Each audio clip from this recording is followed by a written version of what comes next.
Down in the deep, when your brain goes numb, you can call that mental freeze. When these people talk too much, put that shit in slow motion. Yeah, I feel like an astronaut. Bonjour à tous, bienvenue sur ma chaîne YouTube. Alors, nous allons voir donc l'analyse hebdo au niveau du marché des cryptos. Bon, là, comme vous pouvez voir sur la droite, c'est en rouge de partout. Voilà, tout plonge. Donc là, actuellement, je suis sur le INCH USDT. Donc ici, c'est une liste principalement des crypto-monnaies en fait en futur que vous avez sur la plateforme Binance, à savoir, je trade principalement les futurs. Après, rien ne vous empêche, bien évidemment, de prendre également les placements en spot, étant donné que, bon, par exemple, ici, j'avais donné un achat en crypto, en achat en futur, hein, sur cette config ici d'étoile du matin sur un support. Voilà, bah, même si derrière, il y avait un plan futur dessus, avec donc un SL, un TP, et plusieurs objectifs à atteindre avec une gestion du money management, rien ne vous empêcher par la suite d'aller chercher directement une entrée en spot, étant donné que c'était un plan journalier, donc qui dit avec une évolution sur le plus long terme, donc possibilité pour tous les investisseurs qui veulent se passer en spot ou en futur, voilà, de faire leur propre choix. Voilà, donc là on voit que ça chute, donc actuellement je place simplement une alerte sur ce rayon horizontal et simplement j'attends que les prix aillent le chercher pour intervenir. Donc voilà, AVE déjà également sur le support, j'attends une reprise pour intervenir. L'ADA, donc pareil sur le support. Voilà. Donc, toutes les cryptos sont à peu près sur le support. Bon, par exemple, là, je suis actuellement sur également le BNB qui est sur sa trend, une trade de H4, si je ne me trompe pas. Voilà, c'était une trade H4 dessus. Donc, le BNB, donc la crypto dominante, c'est une crypto que j'utilise beaucoup. Alors, je tiens à rappeler pour ceux qui ne sont pas dans mon groupe Telegram que actuellement, ici, quand les prix ont chuté, il a été noté voilà, que le mouvement n'était pas si paniqué que ça, dans le sens où chaque crypto-monnaie a trouvé un support sur leur premier niveau journalier. C'est-à-dire que ce soit une trend, que ce soit un support, ou comme ici sur le BNB, un retracement de 50% de Fibo, les prix sont allés le chercher et ont instantanément rebondi dessus, et ça a été très rapide. Et on pourra aussi d'ailleurs noter, c'est ça aussi que j'aime beaucoup au niveau des cryptos. Après, bon, ça c'est mon simple avis, hein, je n'ai pas forcément un avis voilà, parfait, mais c'est quelque chose que je remarque, du moins sur les cryptos que je travaille, c'est qu'elles vont beaucoup plus vite remonter. L'inverse, du coup, comme moi qui trade également sur du CFD, le CFD, c'est un marché beaucoup plus chuté qui ne va monter, alors que là, du coup, sur les cryptos, on a tendance que c'est un petit peu l'inverse. On voit que là, le marché aura chuté voilà, du 12 avril au 18 avril, donc il aura mis à peu près 5 jours à le faire, 5-6 jours, alors qu'après, il a remonté également du 18 directement au 21, donc il aura fallu que 3 jours pour pouvoir reprendre entièrement ce qu'il avait coulé, par exemple, on va dire en une semaine, hein, pour un petit peu arrondir les périodes. Donc actuellement, tant que le bébé n'a pas cassé sa trend et tant qu'il n'est pas allé chercher son plus bas, son revenu chercher son niveau de Fibo, je ne m'inquiète pas. Après, pareil, également, on verra qu'ici, on a ce qu'on appelle une figure de double top, donc il y a un M qui se fait. Donc voilà, selon jusqu'où il pourra chercher le support, le double top, du coup, est une figure où après, on est censé chercher une entrée acheteuse pour y revenir chercher une ligne de coup qui sera au niveau des 430. Donc, tant que la traîne, pareil, ici, H4 n'a pas cassé, pas de panique, je reste du coup réservé. Alors, moi, j'ai du BNB, j'en avais acheté plusieurs et mon groupe Telegram également avait eu l'alerte d'en acheter depuis les 340 $. Voilà. Alors, le BTC. Alors, le BTC qui, lui, chute pas mal. Donc là, il est sorti enfin son canal, il a fait un pullback. Et également, c'est ça, du coup, maintenant, qui est dans le groupe Telegram. J'avais bien expliqué cette semaine, justement, je leur avais expliqué que j'envoyais pas trop d'alertes, pas trop de placements sur les cryptos, tant qu'en fait, j'avais vu que le Bitcoin lui-même n'arrivait pas, en fait, à recasser. Alors, c'était, je ne sais plus en quelle unité de temps, ça devait être en journalier. Voilà, c'était ça. Alors, au moment où j'ai fait la vidéo sur le groupe Telegram, on était bloqué là-dedans.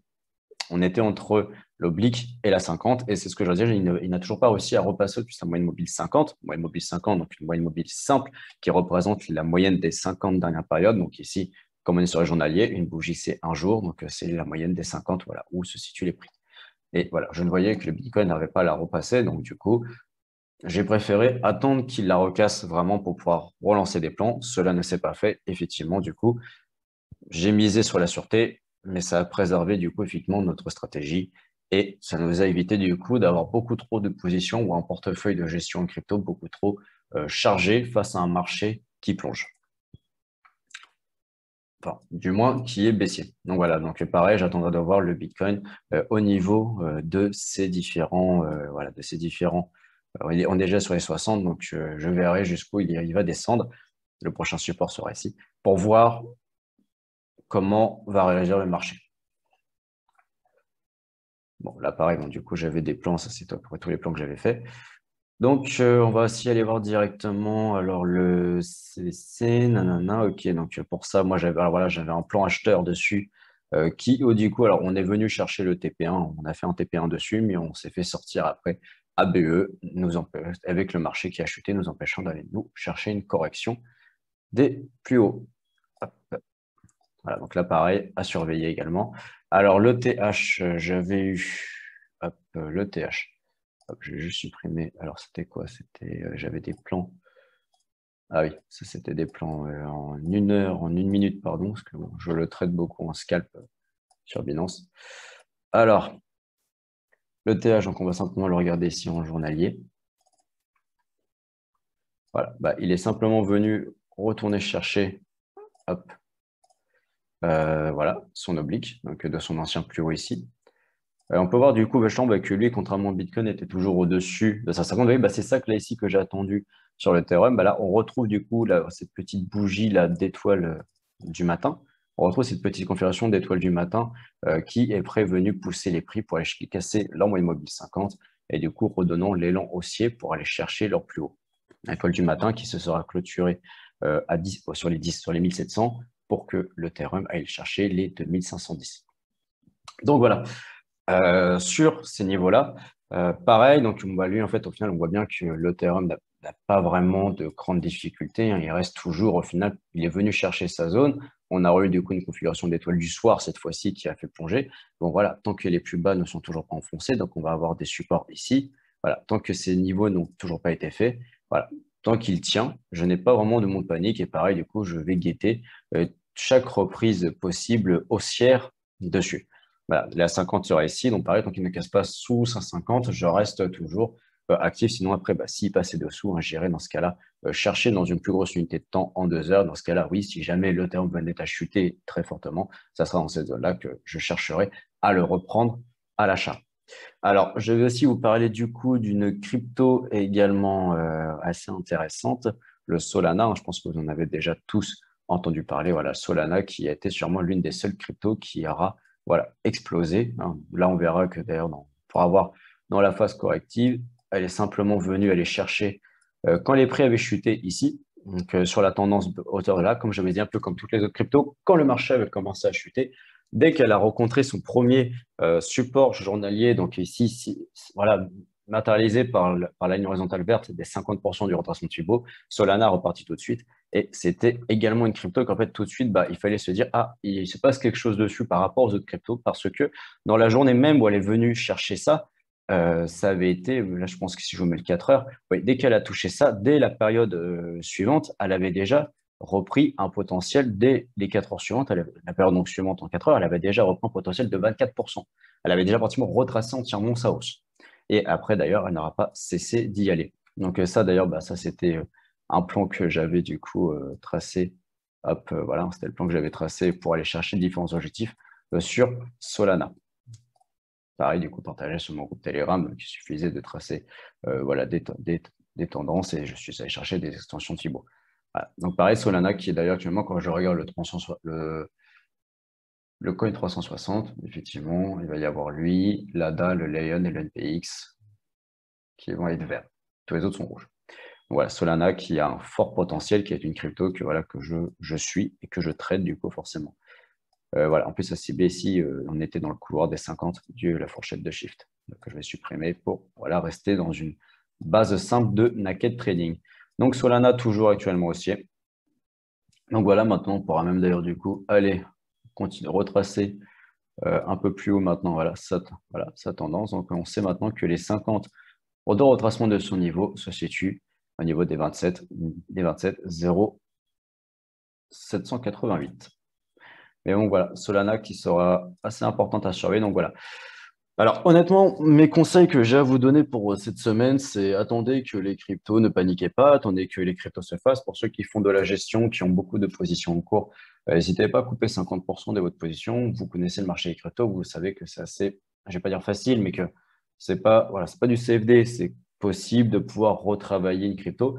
Et voilà, donc quand vous voyez que tout le market devient un peu rouge également, regardez quelles cryptos vont rester vertes, parce qu'il y en a malgré tout, hein. Regardez lesquelles sont vertes et fixez-vous dessus. Hein. Là, bon, là, moi, du coup, sur mes calculs qui viennent d'être pris dans la nuit, tout est rouge, forcément, tout a chuté un petit peu.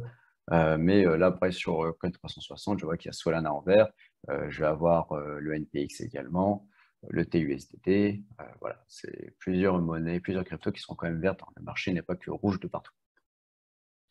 Et donc voilà, restez là où il y a de l'action. Donc pour cette semaine, prudence sur les markets et on va attendre les niveaux importants pour pouvoir intervenir, attendre des vrais signaux. Donc dans ce cas-là, j'ai le réflexe de passer sur des unités de temps un petit peu plus supérieures. Là, je vois d'ailleurs le BNB. Alors là, je vois le BNB actuellement sur un autre de mes écrans qui est actuellement, alors qui a toujours les bandes de Bollinger 1 heure qui sont ouvertes, hein. Donc c'est ce qui nous empêche un peu derrière. Voilà, hop, quand vous mettez les BNB, les bandes de Bollinger, quand vous les mettez en 1 heure, voilà, ici on voit que tant que là on voit qu'il commence à y avoir des pin bars, des dojis, des mèches et tout, donc c'est l'indication que là les acheteurs ont peut-être envie de se battre justement sur ces niveaux d'oblique.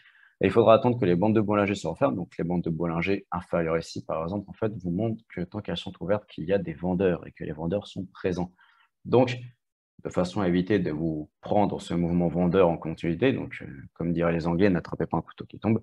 Attendez bien un retournement des bandes de Bollinger. Et pour ceux qui sont dans le groupe Telegram avec moi, je vous ai déjà donné une petite méthode pour savoir quand intervenir exactement pour pouvoir acheter suite à un mouvement baissier.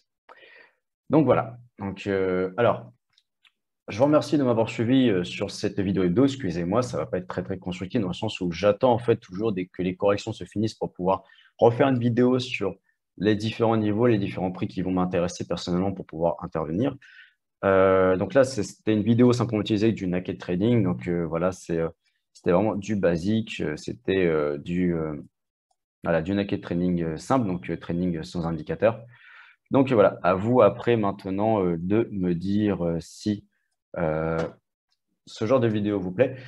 N'hésitez pas à me dire si ça vous dirait également que je vous fasse des vidéos d'analyse en utilisant l'indicateur Ishimoku, car à la base, je trade énormément avec Ishimoku qui est juste là, voilà, qui me sert du coup également d'indicateur pour faire mes analyses. Donc n'hésitez pas dans les commentaires des vidéos à me dire si oui ou non ça vous intéresserait que je fasse également aussi des vidéos d'analyse avec Ishimoku. Et également, n'hésitez pas aussi à me dire quelle crypto-monnaie pour vous, quels sont les cryptos, en tout cas les 2 cryptos que vous allez garder constamment sous les yeux. Voilà. Sur ce, je vous remercie de m'avoir suivi et je vous tiens au courant très bientôt pour une prochaine vidéo. N'hésitez pas à vous abonner pour recevoir la prochaine vidéo directement. Salut à tous.